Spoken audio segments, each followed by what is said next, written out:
नमस्कार मंडळी, मी मधुश्री. माझं यूट्यूब चॅनल मधुश्रीज किचनमध्ये तुम्हा सर्वांचं मनापासून स्वागत करत आहे. Hello family, hello friends, hello viewers. आज मी तुम्हाला दाखवणार आहे कोथिंबिरीच्या वड्यांची रेसिपी. देशी कोथिंबिरीच्या 2 गड्ड्या मी स्वच्छ धुवून देठासहित कापून घेतलेल्या आहेत. म्हणजे मुळं जी असतात ती कट केली, थोडी निवडली, म्हणजे मध्ये जे गवत काड्या वगैरे असतात त्या काढल्या आणि देठासहित बारीक चिरून घेतलेली आहे. पहिल्यांदा 2-4 पाण्यात स्वच्छ धुवून घेतली आणि नंतर देठासहित बारीक चिरून घेतलेली आहे कोथिंबीर. त्यामुळे खूप छान होतात. आपण कोथिंबीर निवडून घेतो आणि त्याची चव लागत नाही आणि देशी कोथिंबीरच घ्यायची. इथे गव्हाचं पीठ घेतलेलं आहे मी. इथे ओवा आणि तीळ घेतलेला आहे. 1 चमचा ओवा आणि 1.5 चमचा तीळ घेतलेला आहेत मी. आणि ते बाजरीचं पीठ घेतलेलं आहे, जे गव्हाचं पिठाचं वाटी आहे त्याप्रमाणे 2 वाटी असा मोठा बाउलभर घेतलेला आहे. डाळीचं पीठ घेतलेलं आहे. इथं मिरचीचा ठेचा, 15-20 मिरच्या, 2 गड्ड्या लसणाच्या, जिरा आणि मीठ असं हे मिक्सरमधनं क्रश करून घेतलेलं आहे मी. तांदळाचं पीठ घेतलेलं आहे. मीठ घेतलेलं आहे, चवीप्रमाणे घालायचं आहे आपल्याला. आमचूर पावडर घेतलेली आहे.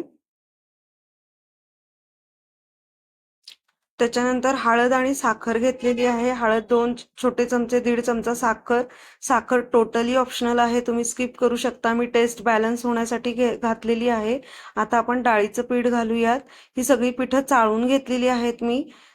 बाजरीचं पीठ घालूयात, तांदळाचं पीठ घालूयात, त्याच्यानंतर गव्हाचं पीठ घालूयात. तांदळाचं पीठ आणि गव्हाचं पीठ मी नॉमिनल घेतलेलं आहे. तीळ आणि ओवा घालूयात.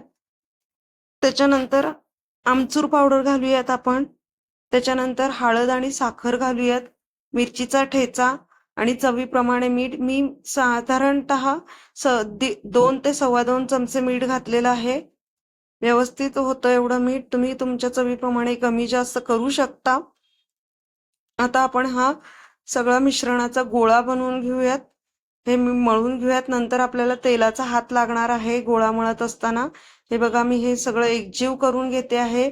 मिश्रण सगळं एकजीव करून घेते आहे. हे मिश्रण मळत असताना नंतर मला वरून पाण्याची गरज पडली नाही, ना की पिठाची कोणत्याही पीठ घालावं लागलेलं नाही. व्यवस्थित प्रमाण आहे हे 2 कोथिंबिरीच्या गड्ड्यांच्या वड्या करण्यासाठी.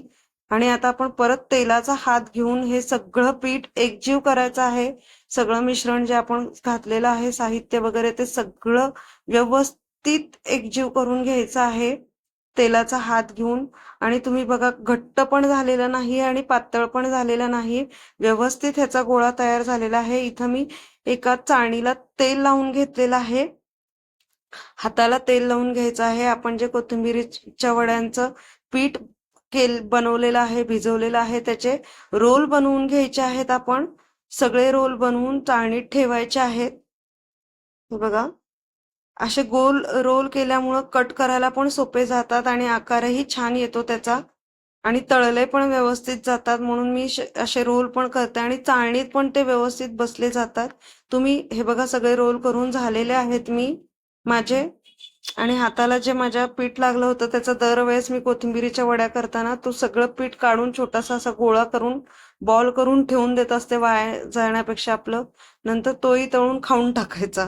एका बाजूला मी पाणी उकळत ठेवलेलं आहे कढईमध्ये. आता त्याच्यावर ही चाळणी ठेवायची आहे आपल्याला. गॅसची फ्लेम हाय आहे आणि आता साधारणतः 25 ते 30 मिनिटं आपल्याला हे शिजवून घ्यायचं आहे. 15 मिनिटांनी मी चेक केलेलं आहे. हे बघा, अजून आपल्याला 15 मिनिटं शिजवायला लागणार आहे. मी परत ताट झाकून शिजवून घेतलं, थंड करून घेतलेल्या आहेत आता मी हे वड्या. आता आपल्याला हे कोथिंबिरीचे रोल आणि आता त्याच्या वड्या पाडती आहे मी, वड्या कट करते आहे. एकदा ह्या पद्धतीने तुम्ही नक्की कोथिंबिरीच्या वड्या करून बघा. खूप सुंदर होतात, खूप चविष्ट लागतात, तोंडाला चव येते. आणि इथं तेल मी कडकडीत गरम करून घेतलेलं आहे. गॅसची फ्लेम हाय आहे. हाय फ्लेमवर आपल्याला कडकडीत तेलात ह्या सगळ्या वड्या सोडायच्या आहेत आणि हाय फ्लेमवरच तळायच्या आहेत. गोल्डन ब्राऊन कलर येईपर्यंत तळायच्या आहेत.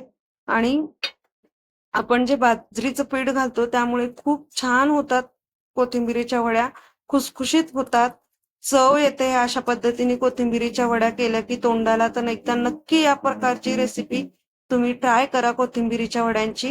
हे बघा आपल्या कोथिंबिरीच्या वड्या रेडी आहेत. आता मी काढून घेते आहे. तर कशी वाटली तुम्हाला आजची रेसिपी माझी? आवडली असेल तर नक्कीच लाईक करा, शेअर करा आणि माझ्या चॅनलला सबस्क्राईब करा. बाय.